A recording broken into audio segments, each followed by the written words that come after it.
और वैया व्रत करना, ये सब उनके अतिथि संविभाग के अंतर्गत होने वाले व्रत होते हैं।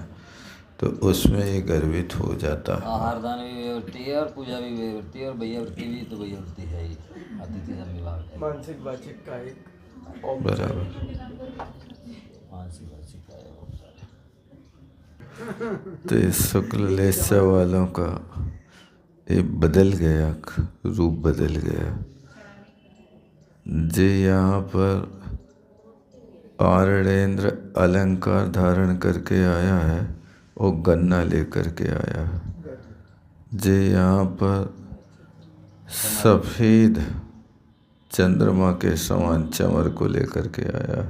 और पूजन के समय शुक्ल लेस्या नहीं होती, चमर पद्म लेस्या होती जो होती है, जी कौन लेस्या मार्ग नैकुणै पक्वायम आहार देते समय न पीत समो लेस्या के भाव, पूजन के समय पद्म लेस्या, सामायिक के समय शुक्ल लेस्या। नहीं ऐसा नहीं, भाव राग वो लेस्या का लक्षण बनाया ना उनने। नैकुणै पक्वायम नवीय निदानम समवय सभ्य से मतलब पूजन के भाव पद्म लेस्या, शुक्ल लेस्या वाला पूजन नहीं कर सकता। पूजा फल नींद करेगा तो शुक्ल लेस्या नहीं शांति से बैठी नहीं, ये तो नहीं उतर रहा गले हमारे। ऐसा मिला नहीं पता अपन जीव को पता नहीं होगा उसमें। सोलाधिकार है नहीं, वो लिखा है पद्मलेश्वर वाले के साहो गुरु पूजन रदो। सूत्र का गुरुदेव वाला आपकी भक्ति वलात जबरदस्ती मुखरी गुरुते, चुप नहीं रहने देती है, मुखर बना देती है। जिन्हें आहा साहु गुरु पूजन रदो लक्षण में यम तु पमश्य, यानी पद्म लेस्या के माध्यम से। इसलिए इस सम्यक दृष्टि का अध्वान संयम के साथ 12वें स्वर्ग तक होगा। इसके आगे शुक्ल लेस्या की उत्पत्ति होगी। पद्मलेश्वर होगी तो पूजा करेगा ही करेगा, इसको करवाना तो करेगा ही। अब जिस समय पूजन कर रहा है पद्म लेस्या है, पद्म लेस्या शुक्ल भी हो सकती है। शुरुआत पद्म से हो रही है, एंड शुक्ल तक हो सकता है, ये मेरा दिक्कत। बाधा आ रही कहीं से वहाँ से, कोई बात नहीं। लेकिन इन्हें शुक्ल लेस्या वाले से कोई नहीं, यहाँ से चालू हो गई। तो क्या है कि पद्मलेश्वर वाला पूजा तो शंकर करेगा। यहाँ आई, पद्म लेस्या के साथ में वहाँ पूजन कर रहा, पूजन करते करते सम्यक दर्शन की भूमिका पद्म लेस्या से प्रारंभ करेगा, तो उस समय वो शुक्ल लेस्या में प्रवेश कर सकता जब करण परिणाम में बैठ जाए। करण परिणाम में आते वहाँ संभव है कि शुक्ल लेस्या में आ जाए। अन्यथा कई ऐसा भी होता है कि जो पीत लेस्या से सम्यक दर्शन की प्रारंभ करते हैं तो पूरे काल में उनके पीत लेस्या ही बनी रहती, लेस्या परिवर्तन नहीं होता है। यहाँ पर 6 लेस्याओं का समझने योग देखो। कृष्ण लेस्या का लक्षण है कि जो जीव चंडोड़म चैवेरम इतना क्रोधी है कि कभी यदि बिगड़ जाए तो फिर वो कभी क्रोध नहीं छोड़ता है। और चंड का अर्थ होता चंडस्तुत्यंत कोपिना, अत्यंत कोपी व्यक्ति को चंड कहते हैं। एक लक्षण ये है। दूसरा लिखा भंडनशीलो, यानी बोलने का कोई विवेक नहीं। जिस व्यक्ति के पास कुछ भी बोल दे, किसी व्यक्ति से कुछ भी कह सकता है, ये भंडनशील कहलाता है। और धम्म दय रहियो, धर्म और दया दोनों से रहित होता है। कृष्ण लेस्या का जहाँ लक्षण होता है, कई लोग कहते हैं कि हमारे पास हम मंदिर तो जाते हैं लेकिन उत्साह नहीं होता है, हम कैसा भी अच्छा कार्य कर लें उत्साह की हीनता पाई जाती है। ये लक्षण होता है कृष्ण लेस्या वाले जीवों के साथ ये संभव है कि उनके पास उत्साह नहीं है, एक पूर्ति कर रहे। जैसे वहाँ देवों के लिए कहा कि जो मिथ्या दृष्टि देव होते हैं वे कुल देवता मान करके अपने मंदिर आदि में चले जाते हैं। धर्म दया से रहित यदि है तो कृष्ण लेस्य वाला। एक एक तो घटित हो नहीं है, लेकिन वो अत्यंत क्रोधी है, लेकिन क्रोध के साथ उसकी क्षणिक कषाय है। कि दूसरा लक्षण लिखा कि डमुचे बैरम, यदि क्रोध कर ले तो फिर कभी बैर ना छोड़े, कई भवों तक साथ में चला रहे। जे कृष्ण लेस्या की उसके पास परिपाटी चलती चलेगी। और दुष्टो अत्यंत दुष्ट है कि कुछ भी कर दे व्यक्ति के साथ। कृष्ण लेस्या वाले व्यक्ति का विश्वास नहीं कर सकते आप कि क्या कर सकता है। और दूसरा लक्षण लिखा कि किसी के वश में नहीं होता। ना यदि वशम, लोग उसको पकड़ के रखें तो भी वो मारने को दौड़ता है, अनकंट्रोल हो जाता है। कृष्ण लेस्या के कितने लक्षण मिल गए? अत्यंत क्रोधी हो गया, कभी बैर नहीं छोड़ता, कुछ भी बकता रहता है, गाली आली जो भी आ गया, धर्म से रहित है, दया से रहित है, दुष्ट है और किसी के वश में नहीं होता।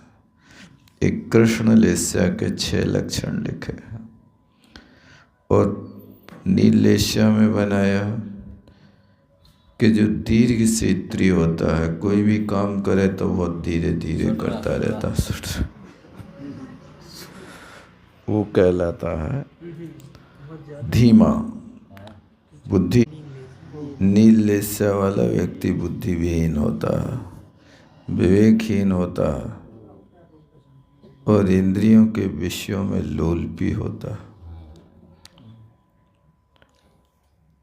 कोई भी विषय इंद्री का मिल जाए, छोड़ने का मन नहीं करता।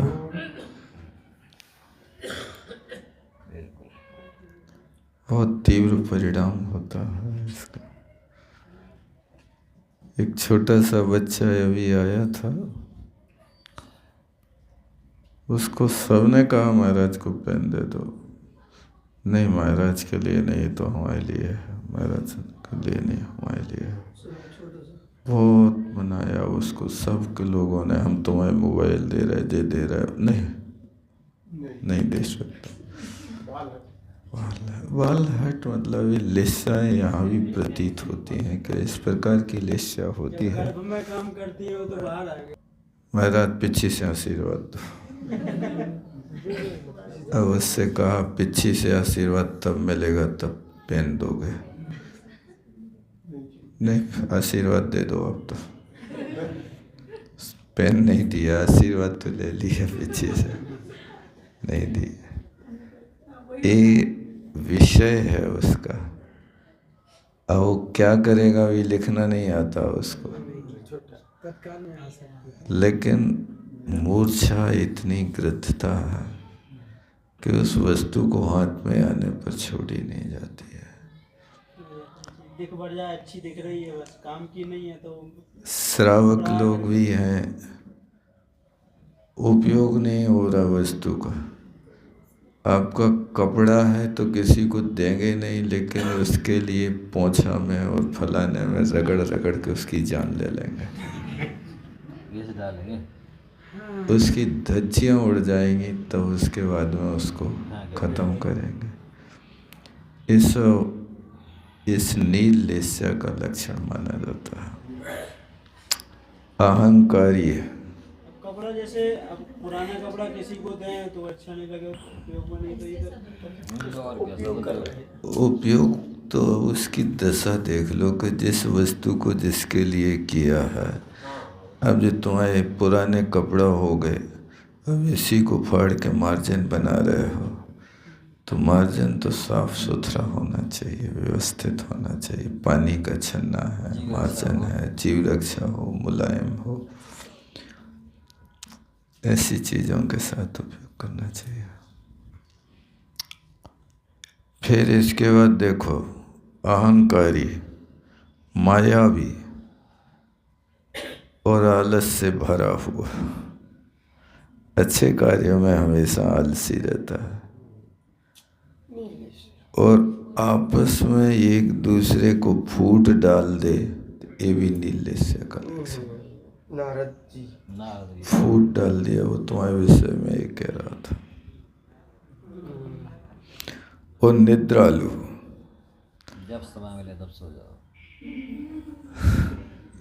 नहीं, ऐसा नहीं होता। कई लोग ऐसे होते हैं। गुरुकुल में एक व्यक्ति था, बोले यदि शयन प्रतियोगिता की जाए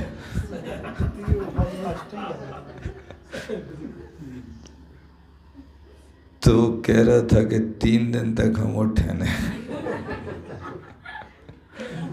ऐसा था। 6 महीने तक तो आता है वैष्णव परम ब्रह्मचारी था, कुंभकर्ण लेकिन अपने में नहीं आता मोक्ष का कभी नहीं। वैष्णव परम कोई सो नहीं सकता लेकिन 6 महीने नहीं निद्रालु। और सुनो बड़े ध्यान से, ठगिया, ठगने में मास्टर होगा, हैं? धोखेबाज। और धन धान्य में अति तीव्र लालसा रखने वाला व्यक्ति नीलेश्य वाला होता है। इस सुनकर के अपने से मिलान करना चाहिए कि अपन इन लक्षणों में से कौन से लक्षण में आ रहे हैं, या ये सारे लक्षणों के अपन त्यागी हैं। धीमा का अर्थ कोई भी कार्य करने के लिए बहुत सोच विचार करता है, कई बार कहने पर करता है। क्योंकि किसी भी कार्य में जल्दी और धीमा नहीं होना चाहिए। ये द्रुत विलंबित ईरिया समिति का उनने दोष बनाया है। दौड़ने लगे तो ये द्रुत चाल हो गई, और इतने धीरे चलने लगे कि 1 किलोमीटर की स्पीड हो गई।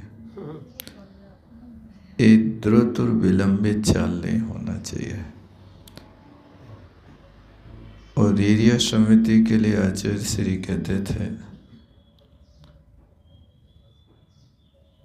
कि नीचे देख करके और सिर्फ महामंत्र का उच्चारण करते हुए चलना चाहिए।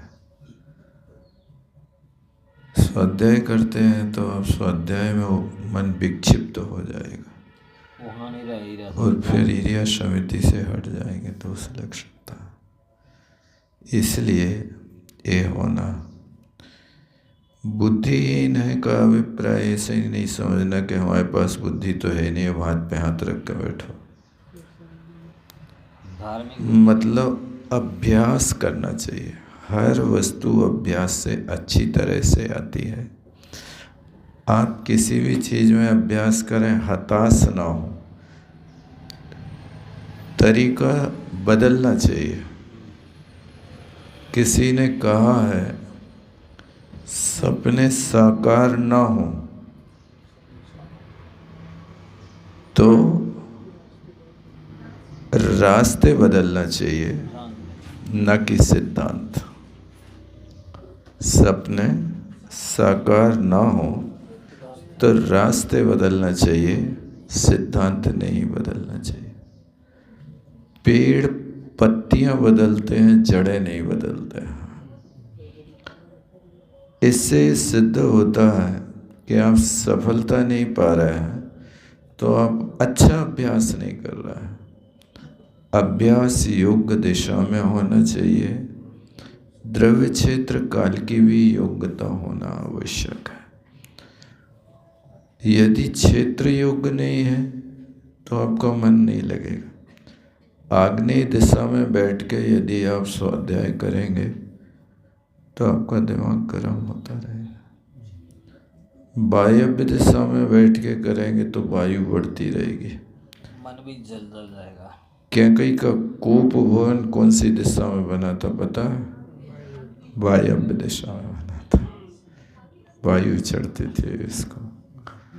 तो ये हर चीज का, क्षेत्र का, द्रव्य का, अब आप कहीं से थके थकाए आए और पड़वे बैठ जाओ, थोड़ा सा उसके लिए विश्राम कर लो, सोना नहीं है? चंचलता। वायु के चढ़ने से ही तो कहते हैं, आपने सुना नहीं? ये बात को रोगी है, ये तो बाय लग गई, पागलपन हो जाता।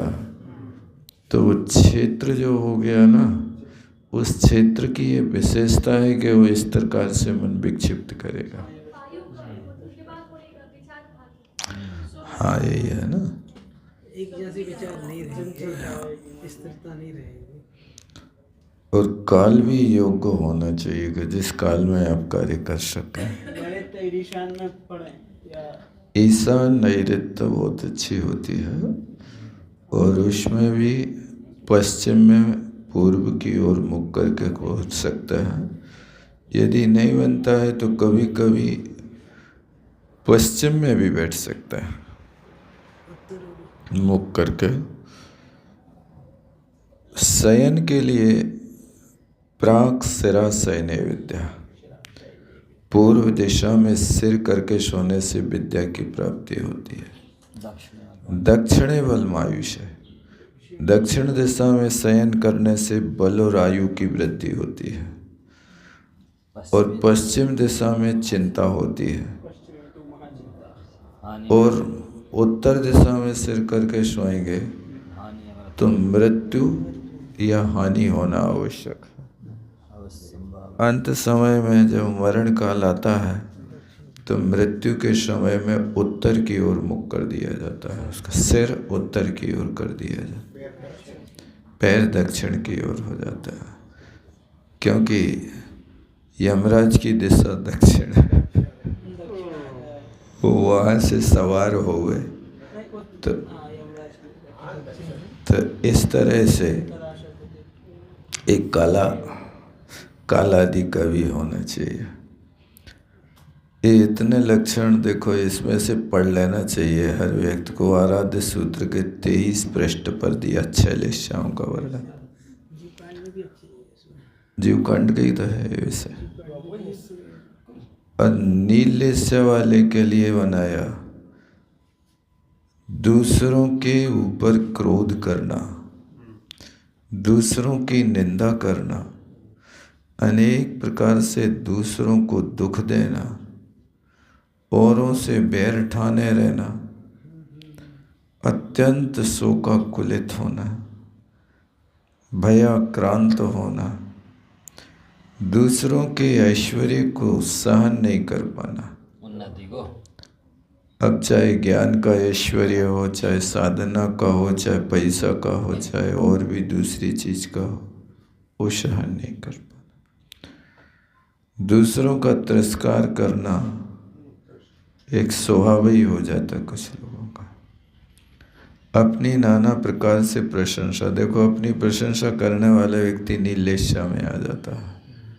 साधुओं को प्रतिक्रमण करना पड़ता है, अपप्रशंसनता है।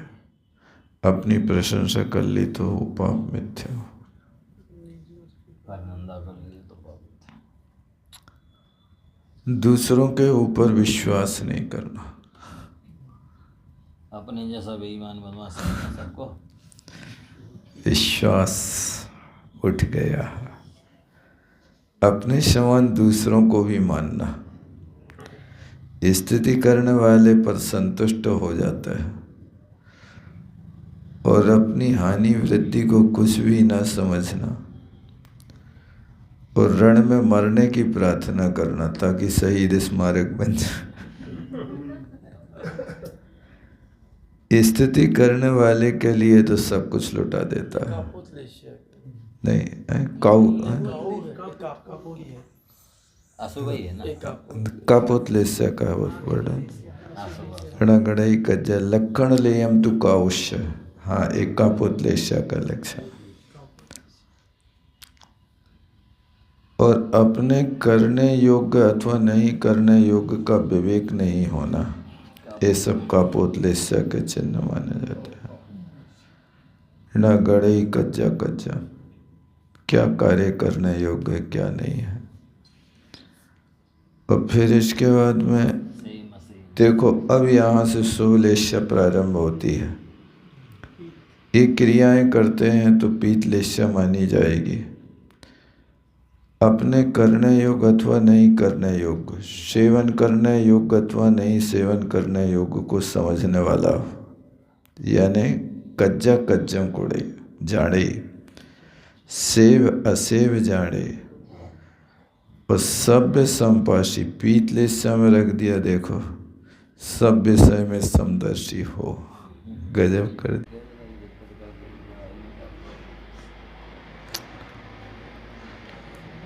और फिर इसके बाद में दया और दान में तत्पर हो, वचन और मन काय के विषय में कोमल परिणामी हो। मतलब दान देने के भाव नहीं हो रहे तो जगन पीतलेस्या भी नहीं है, बराबर। सुलेस्या नहीं है जिनकी दान देने के भाव नहीं होते। पद्मलेस्या में त्यागी बन जाता है। दान पूजा के भाव सुलेस्या में आते हैं। सही जगह नहीं दे रहा जिनकी नहीं हो रहे दान पूजा के भाव, समझ लो सुलेस्या होंगे। कोई दे तो रहा है दान, लेकिन अन्य जगह दे रहा है तो कि आप यदि योग्य क्षेत्र नहीं मिल रहा और किसी का भी सहयोग कर रहे हो तो सहयोगी तो आपका होगा प्रभाव में। भले ही व्यक्ति कैसा हो, लेकिन आपने दिया है तो उतना आपको वापस करेगा। वो आपका द्रव्य कई गुना लौटा कर देगा। कहाँ देने पर कितना मिलता है ये अलग बात है। वो अलग बात है। मित्र तो बनते ही हैं इससे। करुणादान, इसलिए अच्छी करुणादान कर सकते सहयोग हैं। दिक्कत हो रही थी, ढाई बज गए। कष्ट रूप अनिष्ट रूप उपद्रवों को सहन करने वाला होगा। मुनिजन गुरुजन आदि की पूजा में प्रीति युक्त हो, ये पद्मलेस्या का नहीं अलग परिणाम। रखा, गुरु अलग रखा। मुनिजन गुरुजन आदि की पूजा में प्रीति युक्त। उस शुक्ललेस्या में लिखा कि पक्षपात ना करे, यानी शुक्ललेस्या का धारी अब वोट डालेगा कि नहीं डाल ही नहीं सकता। गुणेशु तो गुणों में पक्षपात तो होगा। गुणों में तो होगा पक्षपात, निदान बंद नहीं करेगा। सब जीवों में समदर्शी, देखो वहाँ भी आ गया समदर्शी पीतलेस्या में, शुक्ललेस्या में भी आया है। वोट डालने जाओ, सबको पास कर दो। एक ही डालने पड़ती हैं?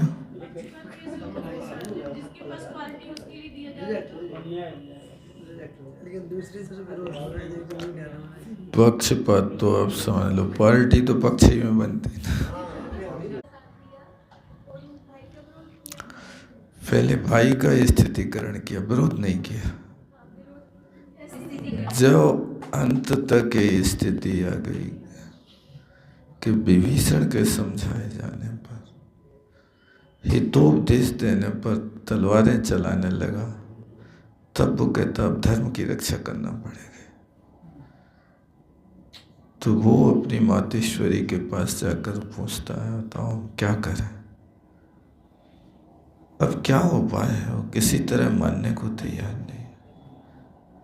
तब माँ ने पूर्व इतिहास उठा करके कहा, बेटा ये बहुत पहले तुम्हारे पिता सहस्र, क्या नाम था, केकसी और रत्नसवा ने बात पूछी थी, ज्योतिषी थे, कहा था कि हमारा वंश कैसा होगा। तो उन्होंने कहा था आपका कुल दीपक एक ही होगा और कोई आपके कुल में नहीं बचेगा। तो एक कुल दीपक बेटा तुम हो, तुम चले जाओ, नहीं तो तुम्हारी भी दशा होगी। वो गया नहीं था, माँ ने भेजा था। तो एक ही बचेगा, इसलिए प्रसंग तक आ गए। हाँ? पद्म पुराण में इस प्रसंग पे आ गए क्या? अभी तो यज्ञ का प्रसंग चल रहा है महाराज। थोड़ा सा पढ़ पाते 2-4 लाइन और खत्म हो जाता समय।